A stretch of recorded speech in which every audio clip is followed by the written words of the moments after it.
Camera వస్తుంది ఉన్నదా? చాలు.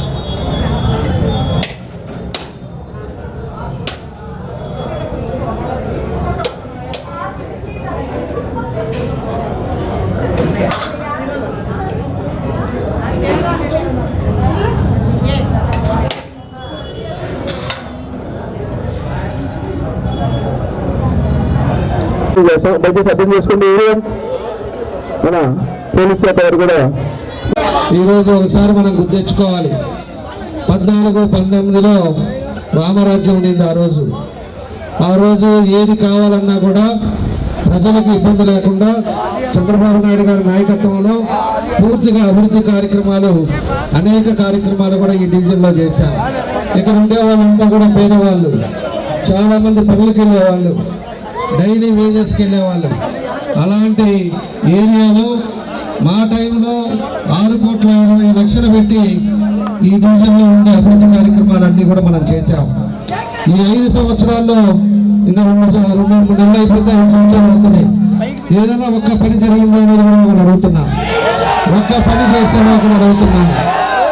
ఏదైనా కూడా దౌర్జన్యం చేయటం, బెదిరియటం, రౌడీజం చేయటం, లేదా పోలీస్ కేసులు పెట్టడం, ఈ తప్పితే ఏదైనా కూడా ఈ ప్రాంతంలో అభివృద్ధి జరిగిందా?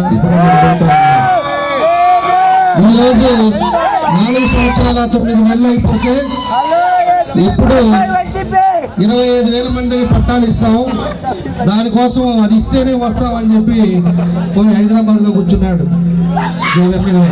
4 సార్లు గెలిచాడంటాడు.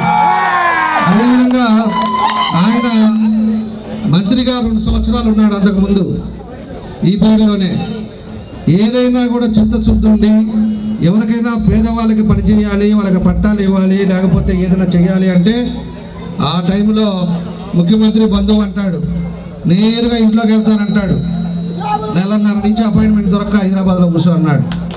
ఈరోజు ఉండే పరిస్థితుల్లో అలాంటి వ్యక్తి ఈరోజు అప్పుడే చేసి పట్టాలు ఇచ్చి అన్నీ కరెక్ట్ చేసి ఉంటే ఈరోజు ప్రజలకు ఇదిగో నేను చేశాను, ఈ 5 సంవత్సరాలు ఈ పని చేశానని చెప్పుకోవడానికి గర్వంగా ఉండేది. మేము గర్వంగా చెప్తున్నాం. 2,600 కోట్ల రూపాయలు అభివృద్ధి కార్యక్రమం ఒంగోలు నియోజకవర్గానికి చేశాం. 5 సంవత్సరాలు మీరు ఇచ్చిన టయానికి 5 సంవత్సరాలు నిద్రాహారాలు మానేసి అభివృద్ధి అనేది ఏం చేయాలనేది పేదల కోసం ఆ రోజు 2,600 కోట్ల పని చేశాం. ఈరోజు అన్ని ప్రాంతాల్లో ఎక్కడికి పోయినా కూడా మనం ధైర్యంగా చెప్తున్నాం, ఇదిగో మీ డివిజన్కి పనులు చేశాం, ఇంకా మిగిలిన ఏదైనా ఉంటే మరి మళ్ళా మా ప్రభుత్వం వచ్చిన తర్వాత చేస్తామని చెప్పి మేము గర్వంగా చెప్పుకొని మేము తిరుగుతూ ఉన్నాం. ఈరోజు ఎక్కడన్నా కూడా వైఎస్ఆర్ పార్టీ వాళ్ళు ఈ పని చేశారని చెప్పుకోలేని గతిలో ఈరోజు ఉన్నారని చెప్పేసి కూడా మీకు అందరికీ కూడా నేను తెలియజేస్తా ఉన్నా. కాబట్టి ఇవన్నీ కూడా మనం గుర్తించుకోవాలి. ఈరోజు యువత ఉన్నారు, ఎంతోమంది చదివిన వాళ్ళకు ఉద్యోగాలు ఉన్నాయా? మీకు ఒక్కడన్నా ఉద్యోగాలు ఇచ్చారా? ఈ రకంగా ఉద్యోగాలు లేవు, ఏమీ లేకుండా ఈరోజు చదువుకున్న వాళ్ళకి ఈరోజు ఉండే గంజాయిలు అలవాటయ్యే పరిస్థితుల్లో మన యువత నేను తెలియజేస్తాను. మనం గుర్తుపెట్టుకోవాలి, మంచి చెడు ఒకటి ఆలోచించుకోవాలి. ఒక సైకో ముఖ్యమంత్రి, 16 నెలలు జైల్లో ఉండే ముఖ్యమంత్రి, అదేవిధంగా 16 నెలలు జైల్లో ఉండి 16 కేసుల్లో ఉండే ముద్దాయి, అలాంటి అతను ఒక్క అవకాశం అని చెప్తే 151 సీట్లు ఇచ్చారు. మన జనమంతా కూడా నమ్మి ఏదో రాజశేఖర్ చేస్తాడు ఇవన్నీ చూద్దామని చెప్పేసి ఇచ్చారు అవకాశం. ఈయన ఏం చేశాడు?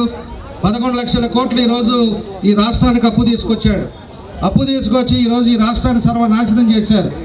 ఎక్కడన్నా నిత్యావసర వస్తువులు ఒక పండగ చేసుకోవడానికి అవకాశం ఉందా? ఈరోజు పేదవాడు పండగ చేసుకుందామంటే ఎక్కడన్నా ఉందా?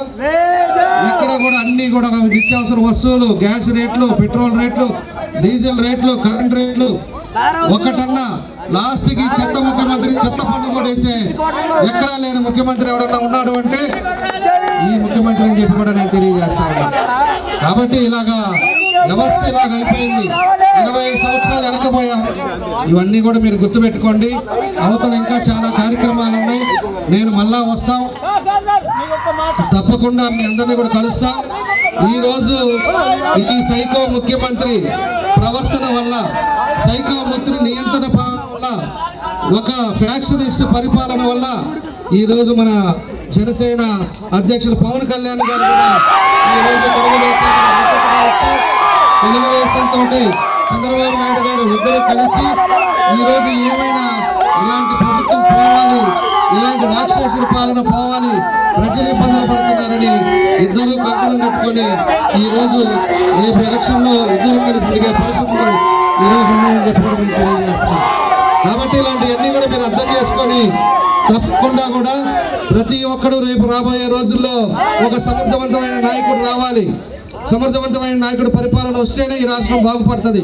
చంద్రబాబు నాయుడు గారు మళ్ళా వస్తేనే ఈ రాష్ట్రం బాగుపడుతుంది అని చెప్పి కూడా మీకు ఈ సందర్భంగా మీ అందరూ కూడా తెలియజేస్తూ, మీ అందరికీ కూడా పేరు పేరున నా నమస్కారాలు తెలియజేస్తూ, ప్రాంతంలో ఈరోజు కనుమ పండుగ సందర్భంగా పార్వేట కార్యక్రమం జరుగుతుంది.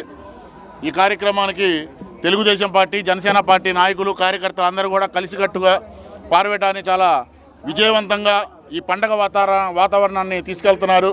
ఇదే ఉత్సాహంతో రేపు జరగబోయే ఎన్నికల్లో కూడా ఇరు పార్టీల కూటములు కూడా ఒంగోలులో జెండా పాతే విధంగానే పనిచేస్తూ సైకిల్ గుర్తుని, గాజు గ్లాసు గుర్తుకు మాత్రమే ఓటు వేసే విధంగా ఈ రాష్ట్రంలో ఉన్నటువంటి దరిద్రమైనటువంటి పాలన, వైఎస్ఆర్సీపీ పాలనని, అలాగే ఈ నియోజకవర్గానికి పట్టినటువంటి దరిద్రం బాలినేని శ్రీనివాసులు రెడ్డిని రేపు తరిమి కొట్టే విధంగా ఈ ఎన్నికల్లో ప్రజలు తీర్పు ఇవ్వాలని చెప్పేసి జనసేన పార్టీ నుంచి పిలిపిస్తున్నాం.